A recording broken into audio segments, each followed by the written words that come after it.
It is done then. The outer courtyard is quiet. The banners of my house are being dragged through the dirt as we speak, I assume.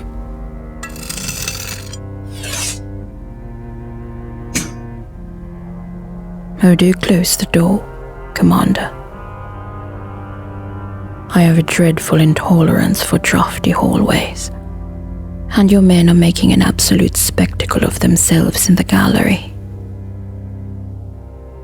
My grandmother spent 40 years curating those tapestries, and I would highly prefer your brute soldiers don't use them to wipe the soot off their shields.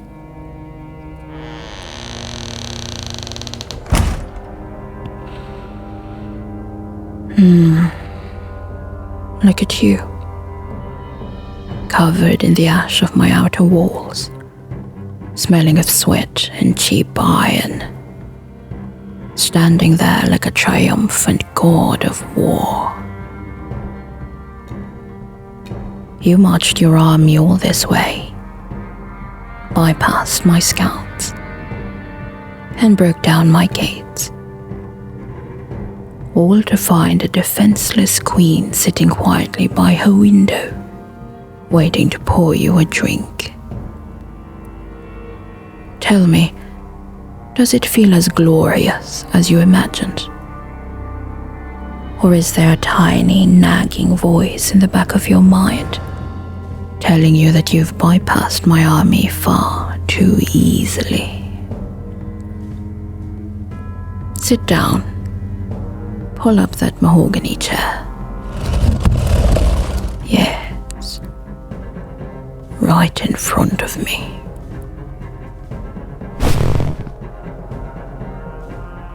If you've come to take my life or my kingdom, the least you can do is look me in the eye while you try to negotiate the terms. You speak of the absolute surrender of my house, the forfeiture of my vaults, and my head on a silver platter to appease your king. A very neat, very clean ending for your campaign. But you see, Commander, you are a brilliant soldier, but you are a terribly naive politician. Did you truly believe I kept my entire treasury sitting in the stone vaults beneath our feet? Did you think a woman of my standing would leave her family's legacy in a castle she knew was vulnerable to siege? The gold is gone, little lion. It was moved 3 nights ago, scattered across a dozen secret banks in the free ports. The grain stores you need to feed your marching army through the winter, already salted and burned in the fields. If you execute me tonight, you inherit nothing but a cold, empty pile of stone, a starving army of your own, and a war that will consume your kingdom before the first snow falls.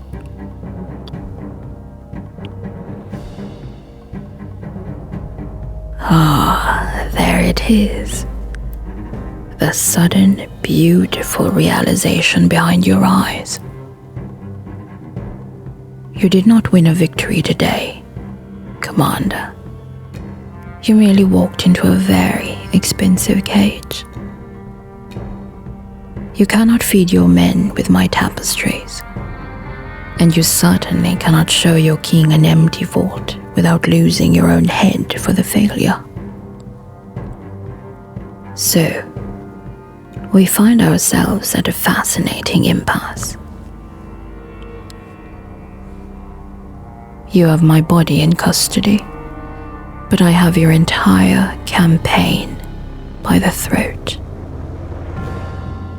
So what is a proud, handsome soldier to do when his grand triumph turns out to be an absolute illusion?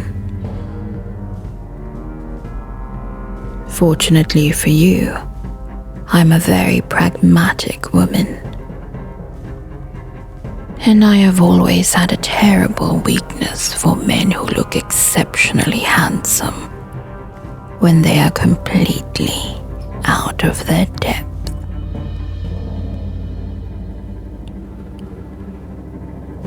I'm going to offer you a bargain.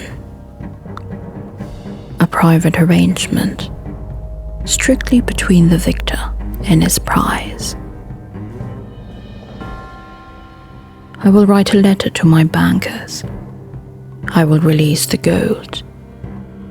I will tell you exactly where the hidden grain reserves are kept, ensuring your army is fed. Your campaign is deemed a glorious success, and your king awards you all the honors your greedy little heart desires. I will hand you the keys to my kingdom on a silver platter. The prize. The prize is you, Commander. I will surrender myself to you, completely, unconditionally.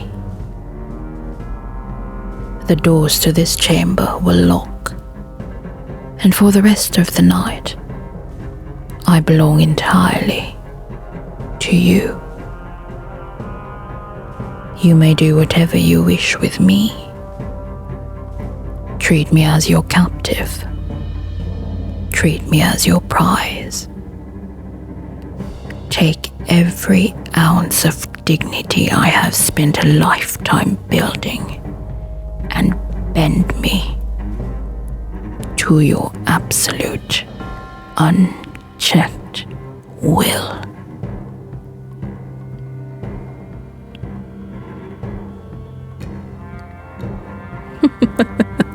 Look how fast your heart is beating against my palm. You marched in here to play the conqueror, but right now, you are completely paralyzed by a woman in silk. You have the sword, but I hold the leash.